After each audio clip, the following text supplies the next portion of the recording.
Hi, this is Mad Movie Mark of the Mad Movie Mark Movie Review. Thank you for joining me as I review the 1958 drama A Night to Remember. Excuse me, sir, but are you a foreigner? Or a radical, perhaps? I ask because my wife and I find your sneering remarks in bad taste. Hey, that's not fair. I'm just getting started here. I don't mean any ill will towards anyone. I'm reviewing every movie that has 100% fresh rating on Rotten Tomatoes. I'm giving them all a score of 1 to 10. After I watch them and score them all, I will rank them from worst to best. I started in the 1920 silent movie era, and now I'm at 1958 with A Night to Remember. This movie has a 100% fresh rating from the critics and a 90% fresh rating from the audience. It stars amongst a very large cast, Kenneth Moore as Second Officer Charles Herbert, and it was directed by Ron Ward Baker. This movie is both the first movie I've ever seen with Kenneth Moore and the first movie I've ever seen directed by Ron Ward Baker. This movie is about the tragic, very tragic sinking of the Titanic.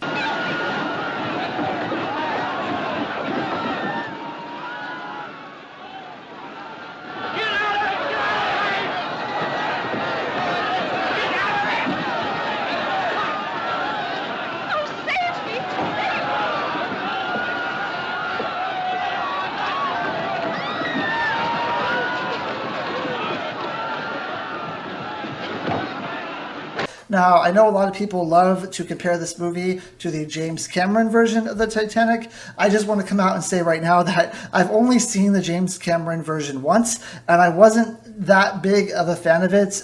It has spectacular special effects, but I wasn't too engrossed by the story or by the characters, so I don't have a lot of comparisons here to make with the James Cameron version of the Titanic, just because I don't really remember it that well. But this movie, as a standalone movie, is absolutely fantastic. This has a special type of suspense wherein a lot of movies I watch, the suspense is not knowing what's going to happen to the characters. Are the characters going to live? Are the characters going to die? You know, what's going to happen? How's the movie going to end? But with this movie, everyone knows that Titanic sinks. A lot of people live, a lot of people die. The people who mostly live are the ones who are rich and who are in first class, and the ones who mostly die are the poor who are in lower class. I think that's common knowledge, and that's just what happened on the ship. Now, the suspense is in the fact that no one really believes that they're in danger until it's way too late. Captain, aren't you exaggerating the danger? I'm afraid not, sir. Where's Andrews? I'm acting on his advice. This ship is going to founder. But she can't. And you know as the audience that these people are in a lot of grave danger and that these people could die, but they don't seem to really care all that much, and they don't believe that it's going to happen. So the suspense and the buildup is in, are these people actually going to take this seriously? Now, this movie, everyone believes in the idea that the Titanic is completely unsinkable. Well, what's the answer? She's going to sink, Captain. But she can't sink. They say it multiple times throughout the beginning of the movie. They even say it in the middle of the movie after the ship has actually hit the iceberg. The second captain is talking to the engineer who built the ship, and he's saying, so, like, what are we looking at here? And the engineer is going over, well, there's this huge gas along the side of the ship. One compartment's going to fill and spill into another, which will spill into another, which will spill into another. The ship is going to sink, and it can't float. It wasn't made for this. It's going to sink. And the second captain looks at him and says, the ship can't sink. It's the unsinkable ship. But it can sink, and it is sinking. At that point, the second captain is really in tune to how much danger everyone's in. But he tries not to create too much of a commotion, too much of a stir. He doesn't want there to be this huge stampede of people going after the boats because there's not enough boats for everyone. So there's like half as many boats as needed to get everyone out safely from the ship, and that's just because that's what was required. My assumption is that they didn't have enough boats because the ship is unsinkable. So why would you have all these extra boats on a ship that's unsinkable? So they only have a certain amount of boats. He doesn't want everyone to panic. So he wants to make sure that he gets the people out of first class onto these boats. Wear it. But you must wear your life jacket. But I dislike it intensely. I tell you I will. Try it on, sister. Everyone's wearing them this season. They're the latest thing. Hey, Stuart, cancel my appointment with the hairdresser, will you? Tell her I've gone boating. Yes, your boat, please. Come Really, along, I'd please. rather not Come wear along. it. And then, if there's room left, they'll go ahead and fill the rest of the boats. Now, the people in first class know this. They know that they are, the ones who are most in tune as to what's going on because they're the ones that are closer to the top of the ship. They're the ones who are closer to the people who they can talk to around the ship. And there are side conversations going on with the captain and with the second captain about what's going on. There's a particular scene where one of the passengers says, "Hey, give it to me straight. What's going to happen here? Are we going to die? What's the lowdown? What shape is the ship really in?" And he says, "Oh, it's dire. The ship has like an hour or so to live." And then the passenger says, "Well, I think at some point later on, we're both going to be in the same boat." Yes? I'd like you to tell me something. I have a wife and 3 children on board. Just how serious is it? I'm not the panicking kind. The ship has about an hour to live. A little more if some of the upper bulkheads hold, but not much more. Get your wife and children into the boats. Thank you. Oh, Mr. Andrews. I take it you and I may both be in the same boat later. Yes, we may. Now, he says this in a kind of way that you don't really know what he's talking about. So it's usually women and children first when they're evacuating a boat. My assumption is that he means that they're going to be in the same boat, meaning they're both going to die at the end of this movie. Or he means that they're both going to find their way to a boat because they're both rich and they both have some sort of status on the ship. I really don't know. Second captain and the captain do their best to signal other ships, to get out SOS signals. There is one boat in particular that receives a Morse code SOS, and they turn around and they start heading towards the Titanic. Sir! Sir! What the devil's going? Haven't you learned to knock before you come in here? It's a distress call, sir, from the Titanic. She's sinking. I'm sorry, sir.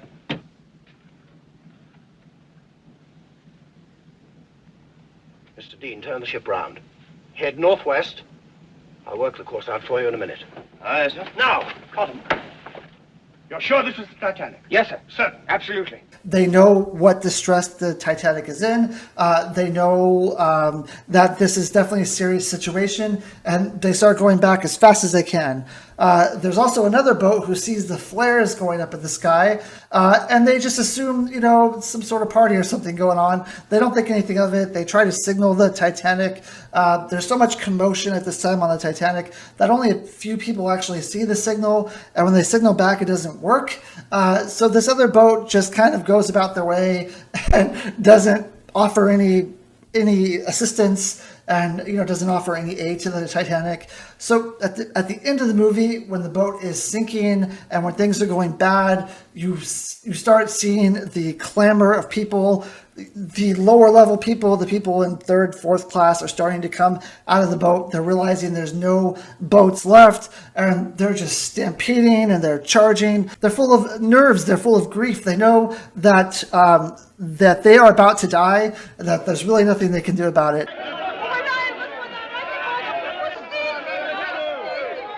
Women and children up top. All right, women and children up top. Women and children only up top.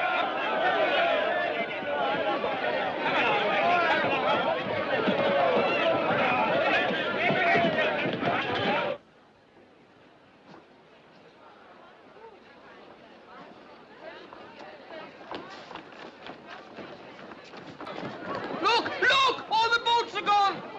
There's only 4. There must be more.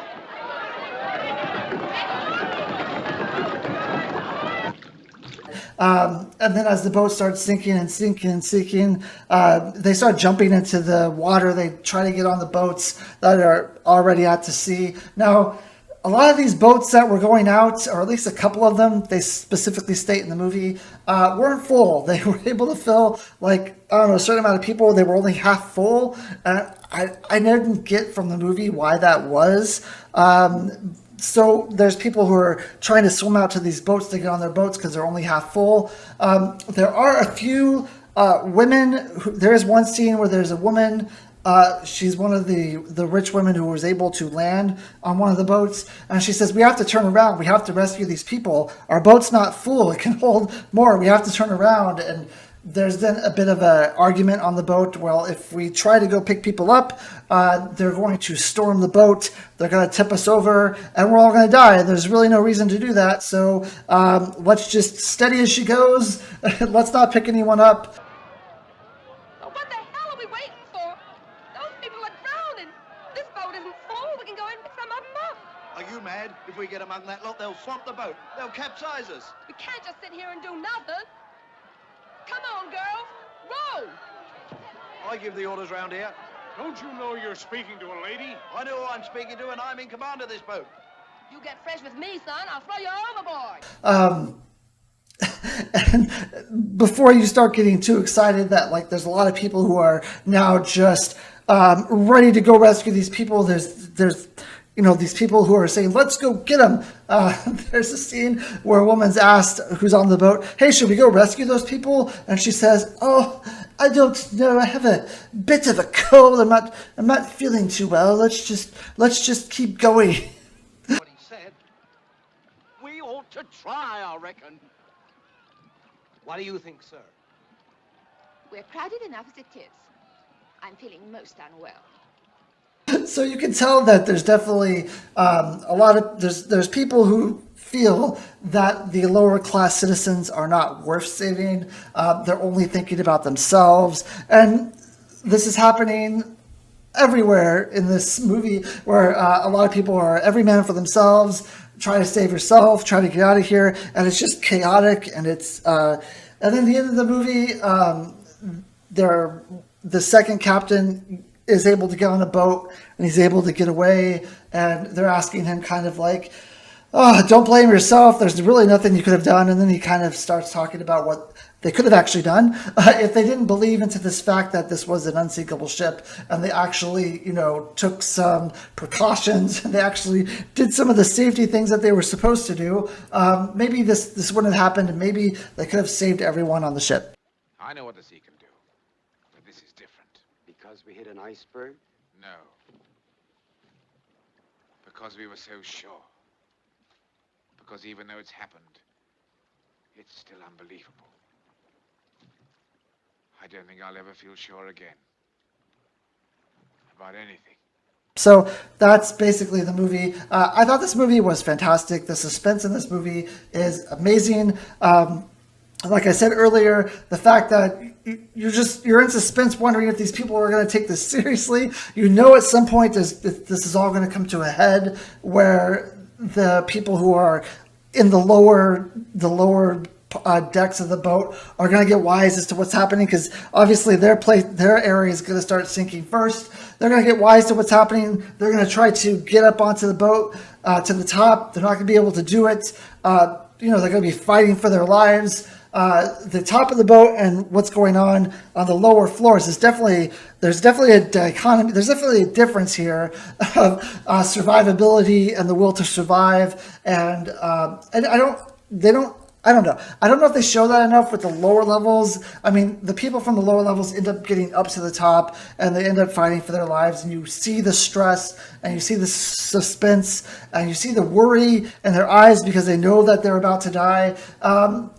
I don't know. I could have seen a little bit more push and pull of this throughout the middle of the movie. But the middle of the movie is basically showing that the people on top, the people who are rich, they know that they're going to be fine. They're going to get on a boat. Some of the men decide to let the women and children on, and they decide to actually go down with the boat. There are a lot of men in this movie who, the rich men who are shown as like the heroes, who are shown as the people who decide not to fill the boats. They decide to go down with the ship. I don't think they show any of the lower level people, the people from like the third and fourth level. I don't think they really show any of those guys as heroes or those guys as anything but people who were just kind of left behind. There's no heroes from the lower deck. They're just people who were left behind and who were all in it for themselves and who were scratching and scraping and fighting to try to live. So there's no lower level heroes. All the heroes are the people who were rich and the people who knew that they were going to get out fine. But that's the suspense and the boat filling up and slowly sinking. Now, I know in this movie, they don't show the boat splitting in half because at the time they didn't know if the boat actually did split in half. It wasn't until later that they found the proof that the boat split in half, which I find amazing because they did interview a lot of people for this movie, a lot of survivors for this movie. Maybe the survivors were just so far away from the boat that they didn't see it split in half, or they were so just distracted with saving themselves and with the commotion that was going on that they didn't notice the boat split in half. Or maybe there was just a lot of people on both sides. Some people said it did, some people said they didn't, so they decided not to put it in there just in case, because they didn't know exactly what happened. But they didn't show the boat split in half. It went down, just diagonally. People were trying to get up to the top and live as long as they could. At the end of the movie, there's people who are, they show who froze in the water very quickly after they ended up in the water. And it's just it's a very sad situation. It's a very tragic situation. A lot of people died during the Titanic. And for me, also the suspense is knowing that a lot of people are going to die. I'm about to be a father in a couple months, knowing that these fathers were going to die and that these kids weren't going to have a father, knowing that they were, going to be in a situation, a family without a father figure, and the father knowing that he sent the kid and the wife to safety and that he's never going to see them again. It's really an emotional movie if for me, when I think about it that way, when I think about never seeing your kids again, when I think about never seeing your wife again, you know that you're about to die, and it's tragic. It's very hard to watch a type of movie like this, where I know it's based on real situations, and I know a lot of people died, and there wasn't a lot that a lot of these people could do. The people who were in the lower levels, I mean, they were trapped. They were basically, if what they say is true in this movie, they were basically locked in and told not to come up so that they could get the rich people out safely. It's tragic, and I mean there's nothing they could do about it. They knew that they were going to die, and just facing that type of reality, I just can't fathom it. I can't think about how that would feel, and I think they captured that very well in this movie. I think they did a very good job at capturing the suspense, capturing how tense the situation is. The special effects in this movie are fantastic for that time. I don't think there's a lot of footage, or at least back then, there wasn't a lot of footage of the Titanic, so they had to use footage of different boats. When they're able to show the boat sinking, the different compartments sinking, the water rushing through, they show the Titanic in the background with the rowboats, in the foreground. It's fantastic. The cinematography is amazing. I would say that the script is amazing also, but the fact that they were able to interview survivors, and that after interviewing the survivors and people who really knew about what was going on in the Titanic, that this is the finished product. I think it's amazing when they're able to do something like that. This is probably, I believe that this is the most real story of the Titanic that we have. And it's historic for that reason, and it deserves its 100. I don't say this a lot about movies that have 100% fresh rating, but it deserves that fresh rating just for that alone. That this is the most historically factual version we have of this movie. I mean, besides that, like I said, in the middle, just because I know if I was on the Titanic, I would be one of those people in class 3 or 4, the ones that didn't make it out. I would have liked to see, unless I missed it, I would have liked to see a little more back and forth between first class, between the rich people and between the poor people who weren't able to get out. the suspense was there, but I think it would have been better if I saw more of like the third class and more of like who these people are. You never really learn who the people in third class are. In first class, you see a couple people, like a husband and wife will be talking to each other. They'll be talking about like how they love each other, how they feel about each other. But I really don't feel like you get that in the third class. I really felt like they were just treated as if they were extras, as if they weren't that important, as if they were nobodies. I would like to learn more about some of these people. Learn more about who they are, because as much as I feel for these people, I feel like you feel for them more when when there's a story behind it. And I think that's why James Cameron's movie was so popular, because you have at least two actors in the movie who you know who they are. They have a backstory. You can feel for them.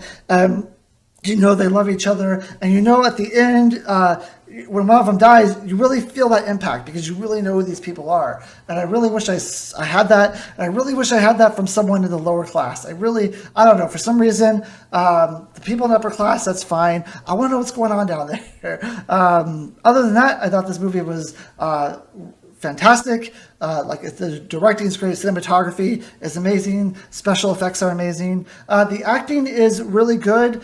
They don't give any one actor a lot of stuff to do here, except maybe Kenneth More. The people who are running like the Morse code, they get some screen time. The captain of the other boat, he gets a little bit of screen time, but it's mostly just like quick cuts to different people. Like I said, you never really get to learn any real true backstory about these people. It's just quick cuts to different people back and forth. There's this lady and her husband who decide that they want to stay on the boat and go down with it because they don't want to be split up. There's the lady who wants to go back and get the people who are still in the water, who are drowning. But besides these little one-offs, you don't really get to know anyone. And I wish I could have got to know at least a couple people. But they worked with what they had. It's a good tight movie without that. But I wish I could have had a character that I could root for and a character that I could have seen their story develop. Like I said, you kind of get that with the second captain, but I really want someone from the lower levels. I really want to know what's going on down there. Anyway, I really enjoyed this movie. I think this movie is going to be one of those where I watch it once and maybe I don't return to it again. I've seen it. I think it's really good. It's historic. I'll recommend other people watch it, but it's not like a movie that I'll watch a lot or probably that I'll watch again. But that being said, I give it an 8.5. And I hope you guys join me tomorrow. I'm going to try to review 2 movies tomorrow. Anatomy of a Murder for sure. And then hopefully I will review another movie after that called Shadows. If I'm able to get through both of those movies tomorrow, then that'll be all the movies from the 1950s, and I'll finally be at the 1960s. It'll feel really fantastic. Thank you. I hope you have a great night.